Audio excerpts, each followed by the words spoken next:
जलंधर पंजाब की 14 साल की प्रबलीन कौर, एक मासूम सी बच्ची जिसे शायद इस बात का अंदाजा तक नहीं था कि उसके आसपास ऐसे लोग रहते हैं जो दिखते कुछ और हैं लेकिन उनके अंदर एक हैवान छुपा होता है।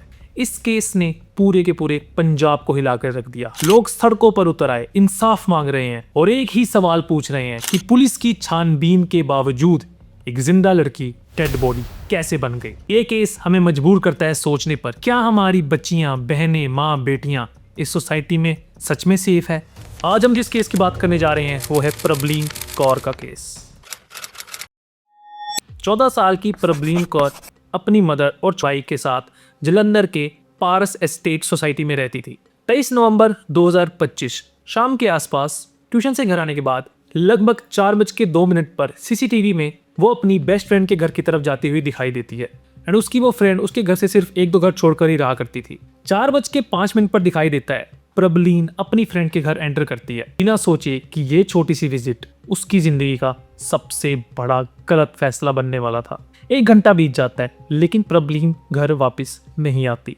इतना टाइम बीत जाने की वजह से उसकी मदर को थोड़ी चिंता होती है एंड वो सोसाइटी में उसे ढूंढने निकल जाती है। आसपास के घरों में पूछती है लेकिन हर जगह सिर्फ एक ही जवाब मिलता है कि नहीं, प्रबलीन यहाँ नहीं आ रही। फिर वो उसी बेस्ट फ्रेंड के घर जाती है जिसके घर प्रबलीन 4 बजे गई थी। डोरबेल बजती है और सामने आते हैं हरविंदर सिंह उर्फ हैप्पी, जो प्रबलीन की ही बेस्ट फ्रेंड के फादर होते हैं। प्रबलीन की मदर पूछती है क्या प्रबलीन अंदर है, क्या वो यहाँ आई है, लेकिन सामने से जवाब आता है कि हाँ, वो कुछ देर पहले यहाँ आई थी बट अब वो यहाँ से जा चुकी है।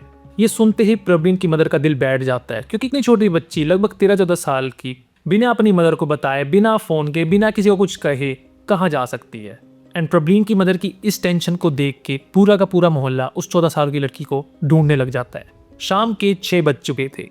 प्रबलीन को घर से गायब हुए लगभग 2 घंटे हो चुके थे, इसलिए सब मिलकर लोकल पुलिस स्टेशन जाते हैं और वहाँ एक मिसिंग कंप्लेंट फाइल करवाते हैं। इसी बीच सोसाइटी के लोगों को सीसीटीवी फुटेज मिलती है जिसमें क्लियरली शो हो रहा है कि प्रबलीन 4 बजे अपनी दोस्त के घर जा रही है, लेकिन उसकी वहां से बाहर निकलती हुई की एक भी क्लिप उसमें नहीं मिलती। ये चीज देखकर सबका शक उसी घर की तरफ जाता है कि शायद यहाँ कुछ तो हुआ है, लेकिन कोई भी उस घर में घुसने की हिम्मत नहीं करता क्योंकि सबको ऐसा लगता है कि बिना परमिशन के हम किसी के भी घर में ऐसे जाकर तलाशी कैसे ले सकते हैं। एंड थोड़ी देर बाद ही 6:15 पर एएसआई मंगतराम अपने 1-2 कांस्टेबल्स के साथ स्पॉट पर पहुंचते हैं। लोग उन्हें सीसीटीवी फुटेज दिखाकर उस घर की तलाशी लेने की रिक्वेस्ट करते हैं। घर का मालिक हरविंदर सिंह पहले तो घर से बाहर आकर बोलता है कि चले जाओ, यहाँ पर कोई नहीं है, लेकिन बढ़ते पब्लिक प्रेशर की वजह से पुलिस को अंदर जाना पड़ता है एंड चेकिंग करके आनी पड़ती है।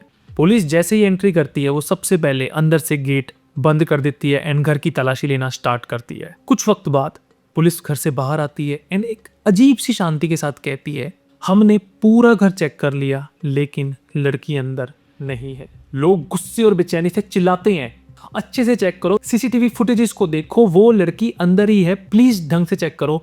बट पुलिस किसी की भी नहीं सुनती एंड वहां से चुपचाप निकल जाती है। एंड सबकी जुबान पर बस अब एक ही सवाल था कि आखिर प्रबलीन गई तो गई कहाँ।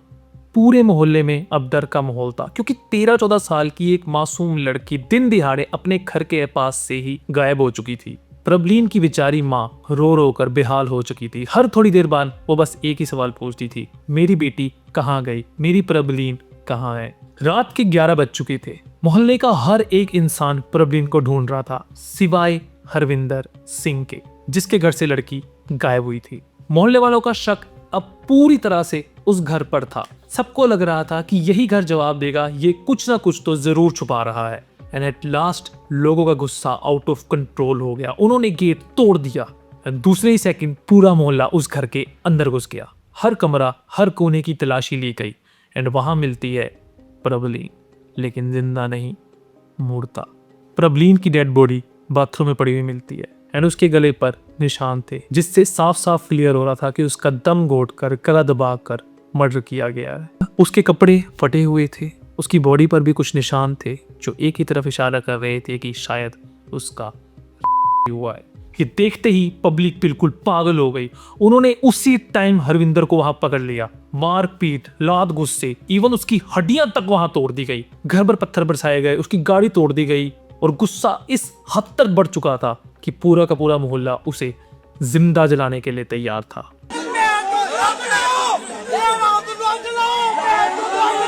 ਤੁਸੀਂ ਇਹ ਦੇਖ ਸਕਦੇ ਹੋ। पुलिस मौके पर वहां पहुंच तो गई, लेकिन पब्लिक का गुस्सा इतना भयंकर था कि पुलिस भी उनको कंट्रोल नहीं कर पा रही थी।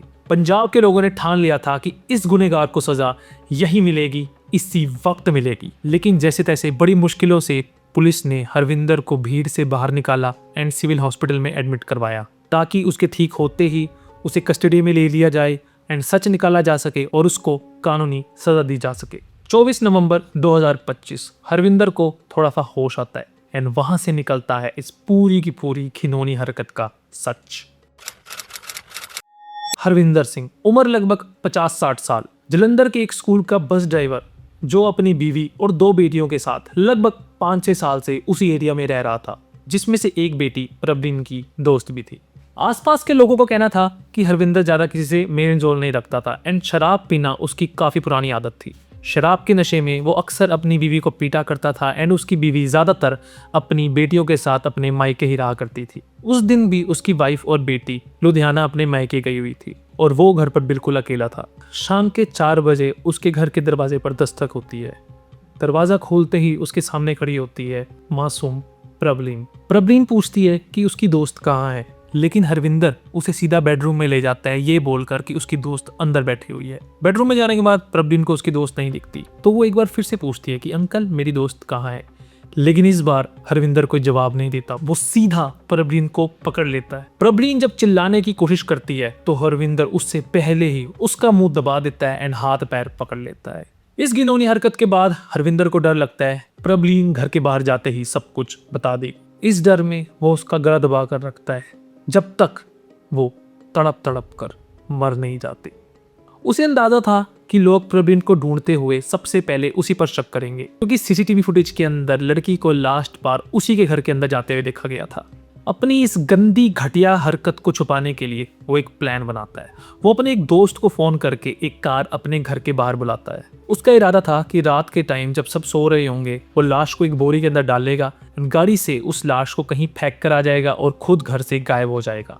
लेकिन रात के वक्त उसके घर के बाहर पूरा का पूरा मोहल्ला जमा हुआ पड़ा था, इसलिए हरविंदर के पास लाश को बाहर निकालने का कोई मौका ही नहीं बचा। एंड आखिरकार हरविंदर सिंह पकड़ा जाता है। मुजरिम तो यहाँ पकड़ा गया, लेकिन एक और बड़ा सवाल जो हर किसी की जुबान और दिमाग पे था, उन पुलिस वालों का क्या जिन्होंने घर की तलाशी ली थी। उन्हें एक 14 साल की बच्ची वहां नहीं मिली जो उसी घर में किसी जगह छुपी हुई थी एंड शायद वो उस वक्त जिंदा भी हो सकती थी, क्योंकि कुछ रिपोर्ट्स के अकॉर्डिंग मर्डर लाश के मिलने से 3-4 घंटे पहले हुआ था और ये टाइमिंग लगभग शाम के 7 बजे की बनती है एंड पुलिस ने घर की तलाशी लगभग 6 बजे के आसपास ली थी। इसका मतलब बहुत हाई चांसेस हैं कि शायद प्रवीण तब जिंदा थी। तो फिर सवाल ये है कि पुलिस ने उस वक्त इतनी लापरवाही क्यों की? क्या ये सिर्फ एक नेग्लिजेंस था या फिर एक मुजरिम को बचाने की कोशिश? 24 नवंबर 2025 को हरविंदर पर ये चार्जेस लगाए गए। IPC section 103 murder, rape section 64, इन सब के अकॉर्डिंग उसे मिनिमम 20 साल से लेकर मैक्सिमम उम्र कैद तक की सजा हो सकती है। और एएसआई मंगत राम को उसकी इस लापरवाही की वजह से उसकी ड्यूटी से सस्पेंड कर दिया गया। एंड गाइज, ये था प्रवीण कौर का वो केस जिसके बारे में सोचते ही दिल कांप उठता है। इस केस ने पंजाब को तोड़ के रख दिया। पूरा का पूरा पंजाब दुखी है एंड डरा हुआ है। एक तरफ निर्दयी मुजरिम हरविंदर सिंह, जिसने एक बार भी नहीं सोचा कि ये लड़की भी तो उसकी बेटी की तरह ही है, और दूसरी तरफ वो पुलिस वाले जिन्होंने वक्त पर सब कुछ देखने के बाद भी कुछ नहीं देखा।